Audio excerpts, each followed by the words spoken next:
Le bénévolat est généralement autorisé au Canada pour les résidents temporaires, y compris les visiteurs, les étudiants et les travailleurs étrangers.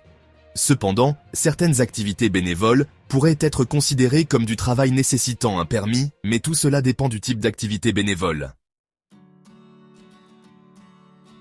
Activité bénévole autorisée sans permis de travail. Un visiteur, un étudiant ou une autre personne sans permis de travail peut faire du bénévolat si l'activité de bénévolat 1. N'est pas un travail rémunéré, c'est-à-dire qu'il n'y a ni compensation, ni salaire, ni avantage. 2. N'est pas une activité qui remplacerait un employé rémunéré. Et 3. Est pour une organisation à but non lucratif, comme un organisme de bienfaisance, événement communautaire. Voici des exemples pour les activités de bénévolat autorisées sans permis de travail. Aider dans une banque alimentaire ou un refuge. Participer à des événements caritatifs. Être guide touristique, bénévole dans un musée. Aider dans une soupe populaire.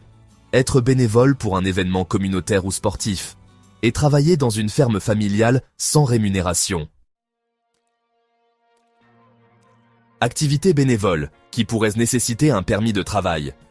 Si une activité bénévole ressemble à un emploi ou profite économiquement à une entreprise, IRCC peut considérer que cela nécessite un permis de travail. Par exemple, travailler gratuitement pour une entreprise privée, faire un stage non rémunéré qui serait normalement payé, remplacer un employé régulier, même sans salaire. Ce qui pourrait nécessiter un permis de travail, si l'activité pourrait être faite par un travailleur rémunéré, si elle est essentielle au fonctionnement d'une entreprise, si elle fournit un avantage commercial à l'organisme. Voici des exemples pour les activités de bénévolat nécessitant un permis de travail.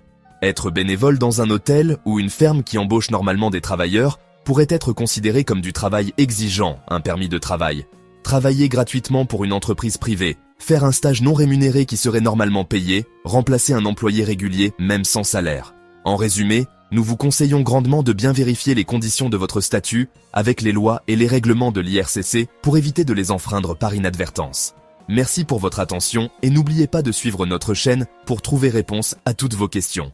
Au revoir et à la prochaine.